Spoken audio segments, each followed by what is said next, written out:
안녕하세요, 여러분. 한 주 동안 잘 지내셨죠? 바쁜 일상 속에서 저 역시도 이번 한 주 동안 정말 정신없이 개발에만 몰두하며 시간을 보냈습니다. 매일 최소한 하루에 하나는 무조건 구현하자는 저만의 목표를 지키며 달리다 보니 어느덧 개발한 지 48일차가 되었습니다. 처음에 시작할 땐 막연하게 1년? 6개월 안에 만들어서 출시해야겠다라고 다짐했었는데요. 너무 나이브한 생각이었던 것 같아요. 목표는 여전히 1년으로 설정은 해두겠지만 참 하면 할수록 여러 상황들과 맞물려 쉽지 않은 것 같습니다. 그래도 프로젝트에 점점 살이 붙어가고 이제는 정말 플레이가 가능한 게임의 형태가 보이기 시작하는 것 같아 조금은 뿌듯해졌습니다. 이번 주 핵심 프로그래밍 작업은 보스 전투 시스템과 아이템 장착 시스템 구현하기였는데요. 러프하게 하도 완성하자라는 목표를 잡고 했었는데요. 유독 집중이 잘 되는 날이었어서 완전 몰입해서 작업했던 것 같아요. 그래서 전투 페이지 전원까지 구현했었습니다.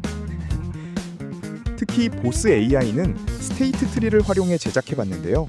기존 비헤이비어 트리보다 훨씬 가볍다고 하더라고요. 앞으로 이 구조를 더 다듬어서 일반 몬스터의 전투 패턴이나 상점 NPC의 상호작용에도 적용해볼 예정입니다. 게임의 겉모습이 잡혀가면서 HUD, 즉 체력바와 UI 디자인도 새롭게 다듬어봤습니다. 이미지 생성으로 러프하게 디자인을 한 다음 조금 다듬어서 게임에 올려봤었는데요. AI가 만들어준 이미지를 봤을 땐 오, 너무 괜찮은데? 감탄하며 하루 종일 정성 들여 적용해봤는데요. 막상 몬스터들이 쏟아지는 전투에 들어가 보니 화면이 너무 답답하고 캐릭터를 가려 전투 흐름을 방해하더라고요. 결국 아깝지만 다 삭제하고 심플하게 가기로 결정했습니다. 이펙트 스타일에 대한 고민도 생겼습니다.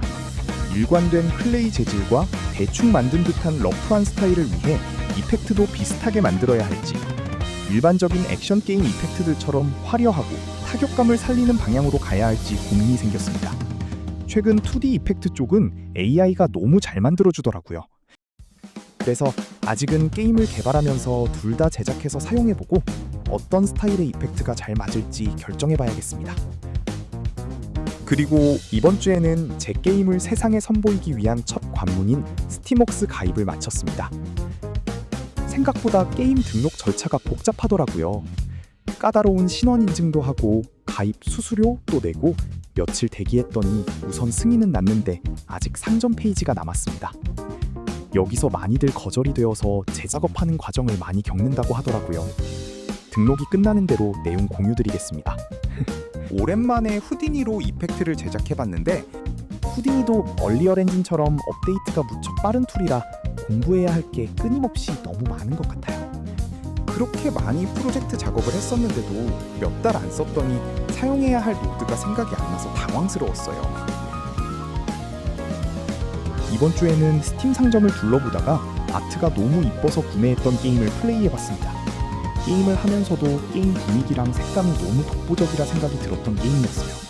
근데 초반에 진행하다가 막혀서 뭐 하는 게임인지는 모르고 껐어요. 다음에 시간 날 때 계속 진행해보려고 합니다. 제 게임도 얼른 코어로프 시스템 구현 완료하고 아트 에셋을 채우는 날이 왔으면 좋겠네요. 그럼 저는 제가 목표한 데모 빌드 완료일까지 열심히 달려보러 가보겠습니다. 오늘도 시청해주셔서 감사합니다. 이번 주도 고생 많으셨어요. 푹 쉬세요.